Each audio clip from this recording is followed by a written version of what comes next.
Tiger fans, what a great time to be a part of Jackson State Athletics.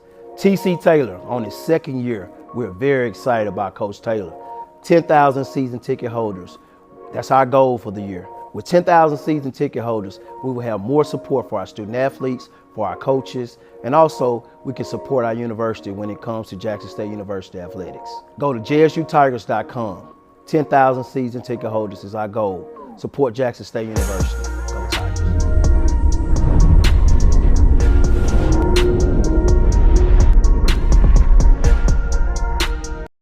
BetOnline is your number one source for all your sports betting needs this season. From baseball, golf, soccer, right to all the top fights in UFC, MMA, and boxing. Every stat, every matchup, and even live odds and spreads while the games are being played. When the game's over, head on over to our online casino and get in on a game of blackjack or poker, or unwind with one of our over 150 slots games. Head to the website today to get in on the action. Use promo code BLEAV for your 50% free bet credit on your first deposit up to $250. Bet online. The game starts here.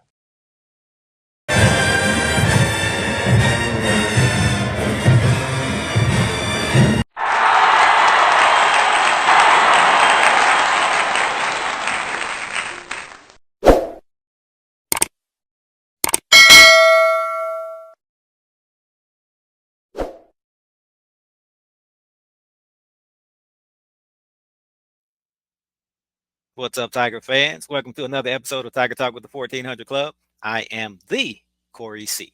Make sure you subscribe to the podcast and turn on that notification bell. You don't want to miss a single upcoming episode. Imagine if you had missed today's show. Imagine if you had missed this guest that we have for you today, and we got plenty more where this one's coming from. You can find us everywhere you get your podcast, the Apple Podcast app, Spotify, YouTube, you name it. So be sure to follow the show and tell every Tiger that you know. And remember, when you support Tiger Talk with the 1400 Club, it all helps the cause, which is the I love Jackson State University. All right, today's guest is long overdue. He is the defensive coordinator at the I love Jackson State University, Coach Torenzo Quinn. Welcome to Tiger Talk with the 1400 Club. Man, appreciate you for having me. It's a blessing. Definitely. It's a blessing to have you on the coaching staff, and a blessing to have you on Tiger Talk. So thank you for joining. We know it's long overdue, but busy, man. We try not to interrupt. Right now, you should be on vacation, but that don't look like a vacation in the background. Where you at? Man, I went on vacation for like 2 days, and the corner coach called me, said, "Coach, it didn't look good today." I said, "I'm on my way back." Wow. And I've been back ever since. Man, talk about the dedication. Man. It's summertime, but you guys are staying busy. So what's going on Walter Payton Drive these days?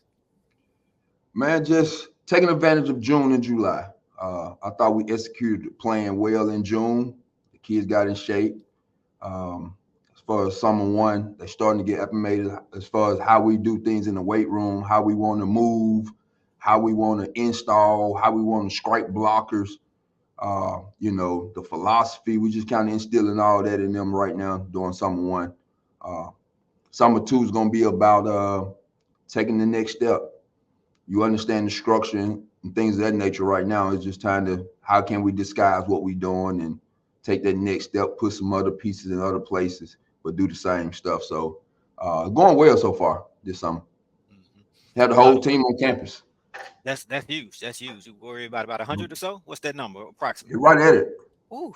I can't quote it. You're right at it. A lot of guys. And I know it's hectic for you because this summer is a little bit different than last summer. Different role, right? Congratulations on being promoted to the defensive coordinator. I know it was a few months ago, but I want to give you a formal congratulations on the show. Man, I appreciate it. I mean everything. We're going to keep the ball rolling, man. See, can we get back to what we used to seeing? Yeah. We got to. What's that transition been like for you? It was an easy transition. I've been doing this for a minute now. I think this season 15. And I always tell the guys, the young guys, got young staff, it always started in that meeting room. You the head coach of your meeting room. You the DC in your meeting room. So I always took that approach. I was never like the voice behind just the DBs. I wanted to be the voice behind the defense, even when I wasn't the defensive coordinator. So it was an easy transition for me.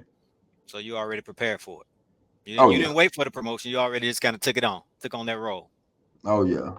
Oh Yeah. yeah. I think in the mix of, I was blessed to be under some great DCs like Coach Yeah. John Bradley, Mm-hmm. where your opinion matters. And that's what I try to give the young staff I have. You know, your opinion matters. I want to hear it. And when your opinion matters, you put a little bit more into it. You want to be heard, Mm-hmm. and you want to see where everybody else minds at. So, Coach John Bradley and some other guys in the past kind of helped me with that transition as well. So an all-inclusive kind of collaborative approach as a DC with your staff. Oh yeah. Oh man, I can't wait to talk about those guys. Okay, we gonna get to it. We gonna get to it. You know how we roll, right? Oh yeah. We gonna get to it. So, what's some of the biggest differences between being a position coach and a coordinator? Well, you got to be a leader among men.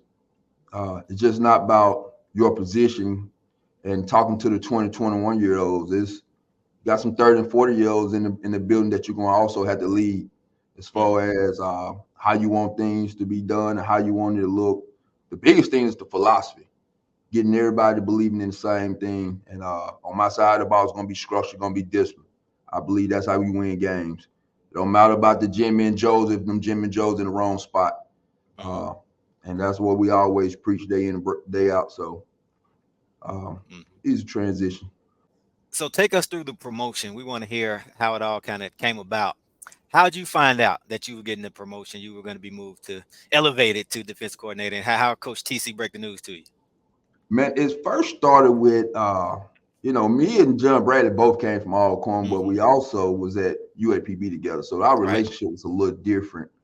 And as he was going through the interview process, he was kind of prepping me, say, hey man, I talked to TC and he said if it happens, he's gonna probably promote you. I told him that would be a great idea. So he was also in my corner during this transition. Okay. I think I was just a normal day running off, and TC just kind of pulled me to the side, like, hey, you know, you my guy, right? I'm like, oh, okay. I heard it from, the DC, Coach Bradley, but to hear it from Coach TC and it was surreal. Yeah. I don't know if you noticed, but the fans were behind you, man, having a pulse of a lot of the opinions of the fan base, because we can be an opinionated bunch, but I can't say enough about how they wanted you to get this job, how they wanted you to be the person to be promoted from within. So you definitely have still have the support of the fan base. That's awesome, man. That's gonna mean a lot. We're gonna need y'all. Now, talk about your range of emotions during that time as well. And I say that because you mentioned Coach Bradley. I know you were ecstatic about getting promoted, but at the same time, that meant that you were losing your guy, Coach Bradley. He was moving on. So I would imagine that was a little bit bittersweet for you. Man, you know what? I try not to come on shows because I really speak my mind. Okay. So I got to be careful sometimes. But I was in Coach Brad's corner. Coach Brad had some doubts at the time. I'm like, you got to go, bro. You got to go. You got to open up doors for young coaches like myself and other guys that's on this staff or guys we done coached with in the past. When we get them opportunities to go from FCS to FBS, and them checks look a little different. You want to be able to, reach and grab guys up with you and bring guys up with you. So I thought it was an opportunity for him to be the leader, lead the nest, come back and help us later in life. No matter if it's 2 years, 10 years, 15 years from now, when you get the opportunity, you come and help another brother that have put in blood, sweat, and tears and years in the SWAC or FCS, and he's looking for that $300,000 check now. Come back and help a brother. So I was in his corner when he had doubt of, hey, you just got to do it for the culture. You got to do it for the people. And, during that time, I stay ready for ready. I can tell you that much. Stay ready for it ready. So from a football standpoint, it wasn't too much emotions. I was already carrying myself as such. And I think that's why it was an easy transition, from the higher up, like he already carried himself like that guy. Yeah. You talk about that relationship that you had with Coach Bradley. You had his back, he had your back. But talk about the relationship, if there was. So my question is, was there a relationship with Coach TC prior to you originally coming over with Coach Bradley? I had absolutely no connection with Coach TC.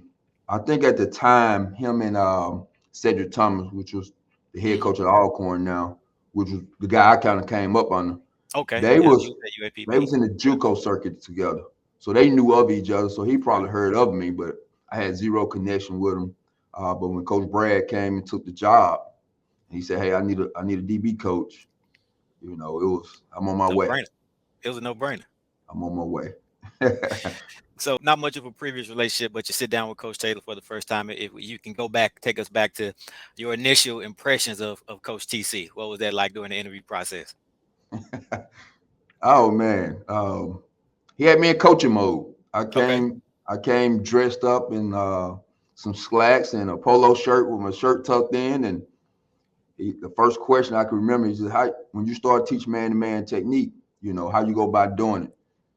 I was like, "Well, I stood up and I started Okay. demonstrating, and by the time I got halfway, he was like, "All right, sit down, I'm good." Okay. Just like that. And Just then like he that. asked me, the second question was, "Hey, if you get this job, what's the first meeting like with your players?" And I like, it all start with the structure, the philosophy, just being where you're supposed to be, when you're supposed to be there, and just do what you're supposed to do. So, and they're gonna be all right with me. So I'm like, it's about structure for me. I'm coaching 5 guys at one time and in a room about 17. So I'm like, if that group is out of whack, we probably gonna look bad defensively. So, I keep them walking in a straight line. Absolutely. So he was impressed by them 2 ounces. Yeah. And he was like, "You know what? We ain't got to do this. We ain't got to prolong this. I'm good." That's it. Yeah. So talk about Coach TC as a head coach. What kind of coach is he? Give us something. Oh man, He awesome, doesn't show a lot on social media, so let us inside. awesome. I think first to start with a family guy. It's Okay. Mm-hmm. some guy would make it hard to work for him, hard to talk to him, hard to voice your opinion. And we all grown. We all been doing this for a long time. It's gonna take every brain in this building to get the job done. And I think that's the first thing. We operate as a family environment. Everybody opinions matter. At the end of the day, he had to find a say so. But he's not hard to work for. He's gonna tell you what he want. He's gonna expect you to get it done. But when you have a opinion or things of that nature, he gonna, hey, talk to him. What you think? And sometimes be like, hey, I never thought of it like that. Let's do this then. So I think it started there, man. Great guy on and off the field. So good leader.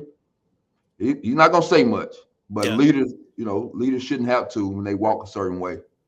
People just follow them. So I think that's what he brings to the table. And I think that's the biggest thing too, man. He don't hold you back. Okay. He don't hold you back. I'm sure he probably telling Coach Brad the same thing I would tell him, man, you got to go. Mm. Like that's the type of guy he is. He's not holding you back for his own good. He had a lot of turnover last year now. Yeah. Yeah. Which is a good thing. Some people may look at that as a negative, but that says that he assembled a great staff because other schools wanted those guys, right? So Oh yeah. talk about, and we'll get to the staff individually, but just overall, what has it been like just transitioning to almost a completely new staff and gelling with those guys kind of on the fly? Because things had to keep moving, recruiting didn't stop, and the portal, it seems like it's always open.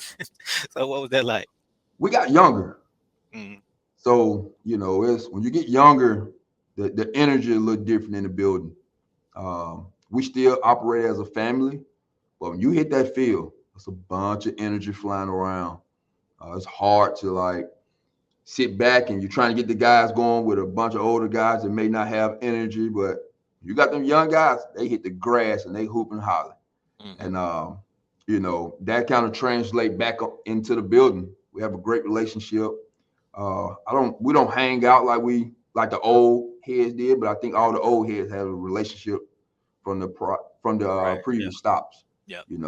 Starting with like the Jo, all Mhm. of us at Pine Bluff together. So Yeah. they was at TC at North Carolina Central. So Right. there was a lot of relationship in the building from the previous stop. So this staff is different because there's a lot of new faces, not a bunch of relationship coming, before getting to this place. So Mhm.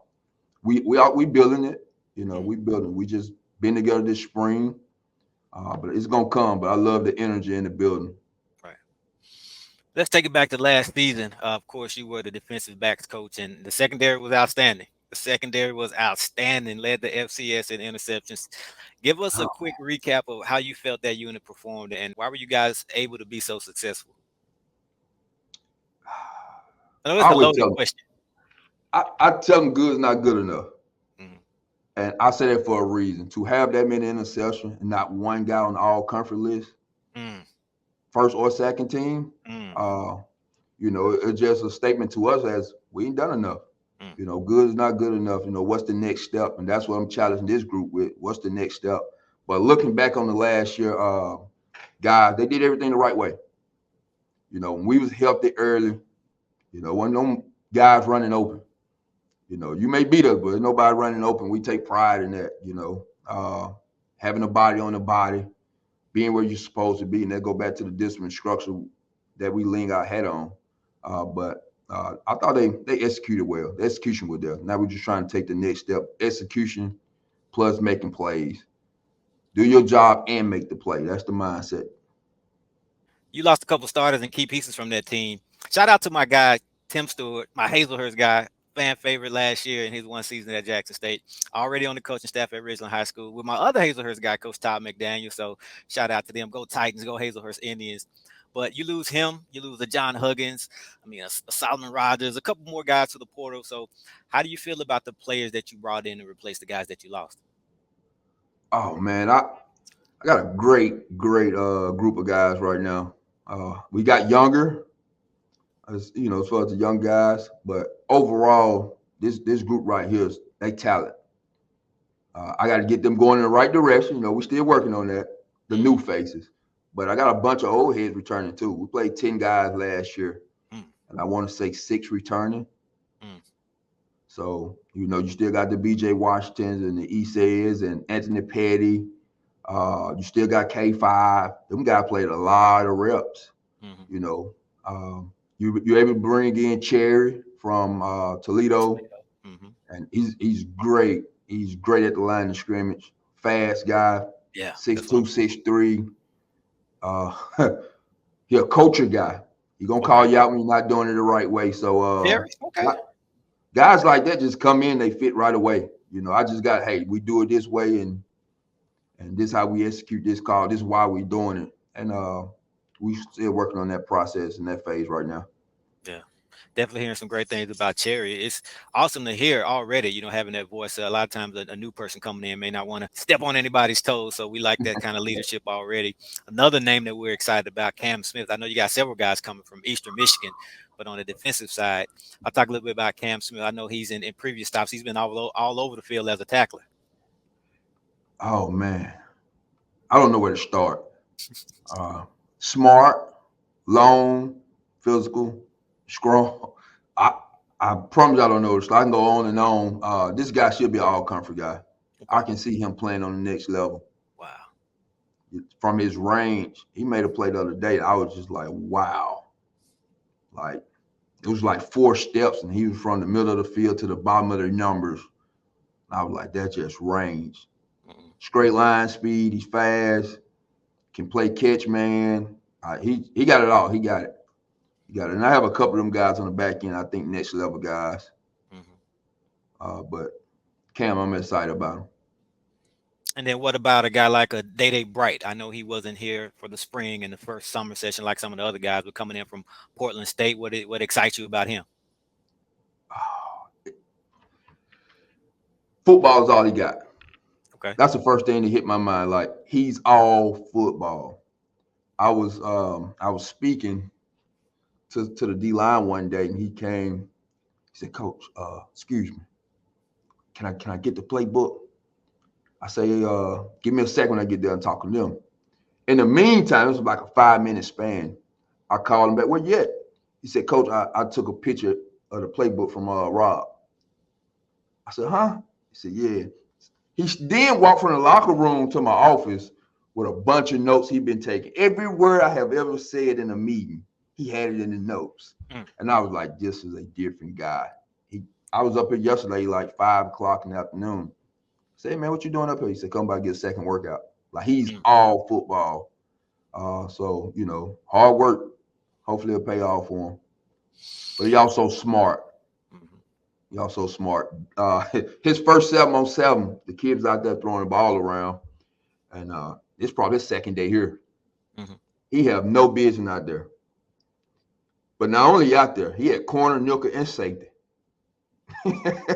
Say, man, what you doing? You don't know where to go right now. He was just excited to be out there, and he was very competitive, in every rep. So he's So gonna he's be a good. versatile guy. Can he play multiple positions, or have you penciled him Yes, in anywhere? yes. Right now he's at the corner and nickel, but he's been asking about the safety, so Hmm. it's gonna be everywhere. Man, that's exciting to hear. A newcomer coming in, and then also someone who, although they're new to the team, they're not new to college football. After they've played before, DayDay Burk, just using him for an example, and even Cherry and Cam Smith. But how does that rub off on the freshmen? Because you got a number of freshmen in the secondary. Some of the guys, like if you look at a Travis Terrell, Mike Smith, versatile 3-star athletes, I don't even know if they're going to play in the secondary. I'm not going to put you on the spot and get you to break news. I know they can play everywhere, but Brandon Mitchell, another freshman, along with the KJ Chisholm, 2-star. So, give me your thoughts on that overall freshman class and how important it is to have those veterans kind of set the standard for them. I think that's what it's about. The old heads got to be the standard. You don't have to say it. You got to be the standard. Okay. You got to move the way you're supposed to move. They got to look the way it's supposed to look. And the moments don't, I'm looking at the old heads. I'm looking at the old heads. When the freshmen do something that we don't necessarily do on the back end, I look at, before I handle it, I look at them. Hey, y'all got to handle it now. If I handle it, I'm handling all y'all because y'all know the standard. And so I don't too much deal with the freshmen for us to discipline the old heads. Hey, you should be out here 5 minutes early, 10 minutes early. You should have your shoes on. They police everything when it comes to the freshmen. But as of right now, we only have 2 of them on the back end. That's Brandon and KJ. I think the overall review of this group, they was athletic. A lot of them played both sides of the football. So, hey, this is an athletic freak. And TC like, hey, just get them here. We'll figure it out when we get here. Do we want to put them on offense, defense? Right. And even with Brandon, he ended up on the back end. But his highlight tape was all wide out and kick returns. Yeah. But you look at him, he's a 22 flat in 200. He's long. And he was like, you know what, coach, let me have that body over here. Okay. And so this overall class, they're going to be young, but they're going to be athletic. They're going to be able to play multiple positions. So, man, that's a good problem to have. If you want to call it a problem, trying to figure out where they want to play. So, like you said, let's get them on campus and we'll figure that out. That'll work itself out. Absolutely. Oh, yeah. And you talk about those old heads who are the standard. Let's talk about some of the returnees. I know it's a lot of guys. We don't have to name everybody, but I want to talk about a couple. I want to start with Isaiah Guthrie. I expect him to be one of the leaders on defense. Congratulations to him for being selected to represent JSU at SWAC Media Day. Well deserved. So what are your expectations of him next season? I know he has a huge role to fill. Continue to be the standard. Continue to be the coach. He have a brain as a coach. And I talk to him all the time. And he want to be a coach. I talk to him all the time about just how to approach that goal that he had. Because that was my idea. I mean, not my idea. That was me coming out. My last year, I was like, I want to coach. I'm one of the smartest things on the field. I think it'll work out for him. I want to coach. And I look at him the same way. You tell him one time, you ain't gonna slip nothing past him. No matter how you try to get to it from an offense standpoint, he's gonna get us in the right call, the right checks. He's gonna line everybody up. He's gonna make sure the structure look like it's supposed to look. So I'm excited for him just from the upstairs, the mental standpoint of him having a coach on the field. Like, he's gonna be big for us. Yeah. Another guy who's gonna be big for us. I don't know whether to categorize him as a newcomer or a returnee because he's both. He played for you at your previous stop down there in Lorman, but as many fans know, he started his career at Jackson State. We're talking about Mr. Robert McDaniel, and now he'll be finishing his career here as well. HBCU All-American. How big of a get was he? I know you wanted him. To me, he's an NFL prospect. I can't wait for, not trying to skip the season, but I can't wait for Pro Day to see what kind of numbers he can put up. But talk about his versatility and his ability to slide down and even help out against the run, especially when you're losing a guy like a John Huggins. Oh, man. Robert, NFL guy. Let me say that first. Okay. So not just me. Okay. He carry himself as such, though. He know everywhere. He can play anywhere. Knuckle, safety, corner. You see his weight room numbers. It's insane. It's insane. He have some weight on them bars in that weight room. I told him the other day, I forgot the exact number. It was 400-something pounds, but I forgot the exercise. And I said, Rob, we got to record this, man, because people don't know. They don't know. He got the overall straight line speed. He can change direction. He's 6'2". He's strong as an ox. He's smart. He can cover. He can blitz. And you just like, he's the total package. And I knew that before he came in, because like you said, I coached him at Alcorn. So when he got in transfer portal, it's like, there's no way he going FCS. Mm-hmm. So he called me and I said, hey, Rob, what you trying to do, man? He said, Coach, well, I'm trying to get something bigger, but if I don't get nothing bigger, I'm trying to come to Jackson. No, it ain't going to work like that, Rob. So this is what you need to do. You need to search for something big on your own. If you don't get it, you call me back and we'll have the conversation. But right now, it sounds like I'm a bag-up player. We ain't going to take this approach. So none of your business. It's almost that deadline. You called me back, and he called me and said, Coach, I really thought I was good enough to get some bigger stuff. I said, you are? He is. Said, but it's just so many of y'all out there. You play DBs, so many. But you're going to come and you're going to live out your dream right here at Jackson State, and you're going to get the opportunity you deserve. And he was right on with it. On with it. Wow. Yeah, we interviewed him on his official visit. He was pretty much committed then. He couldn't wait to come back. So he's an FBS caliber talent, without a doubt. We're glad to have him. And like you said, he's an NFL talent. So looking forward to seeing what he can do. One thing that keeps coming up, I want to talk about a couple other guys, but one thing that keeps coming up is versatility. We've talked about multiple players who can play multiple positions and even move over to the other side of the ball. So when you talk about that secondary, was it intentional to recruit players who are versatile, or is that just a coincidence and how it kept working out? Well, I think it tied hands in hand to football IQ and athleticism. And I think them two things from a defensive standpoint we were searching for. Guys that can do the same things 1,000 different ways to make it look different from the offense. But you also got to know when them pitcher change, hey, I'm in the spot the Mike used to be in. So now I got to be cautious of the Mike linebacker rules on this coverage or this blitz. And things of that nature is hard sometimes because the structure continue to change. But once you recruit football IQ and guys that was playing in a too-high structure with multiple fronts, it's an easy transition. So that's what we were looking for. And I think the athleticism allows you to move around. So them two things that we most definitely got in this group was athleticism and a very high football IQ. Gotcha. Absolutely. And going back to some of those veterans that you mentioned, B.J. Washington, I knew his name would come up at some point. You beat me to it, but his season, unfortunately, was cut short due to an injury. But he was still one of the team leaders in interceptions. So what do you want to see from a healthy B.J. Washington next season? Continue to build off the success he had last year. Don't get comfortable. Don't seek comfort. Continue to get great. Continue to get better. One day at a time, one step at a time, 1 hour at a time. If you do that, everything else will take care of itself. And K5, or I guess it's K1. It's going to be hard to make that change. We've been saying K5. He's been around. Right? He's been around for a while. We've been calling him K5, but one of the most veteran guys on the team. What can you share about your conversations with him heading into next season? I'm going to start with the number, man. Coach O called me and said, hey, man, K5 want to change his number. I just want to make sure it's cool with you because he asked for number 1. Last year we didn't give a defense player number 1. Mm-hmm. So I'm like, you know what? He been here.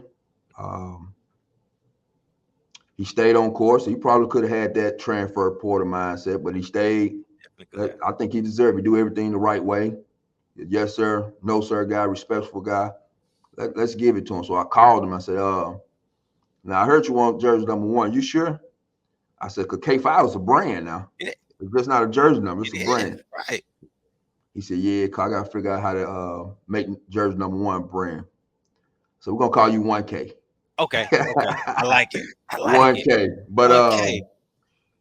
He's going to have a breakout year. He understands the system, not just his job description, but how to bait quarterbacks into certain throws and where your help at.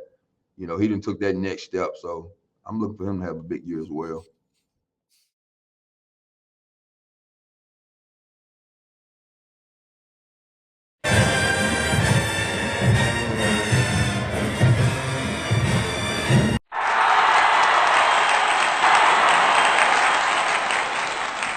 Tiger Talk with the 1400 Club is presented by Bet Online.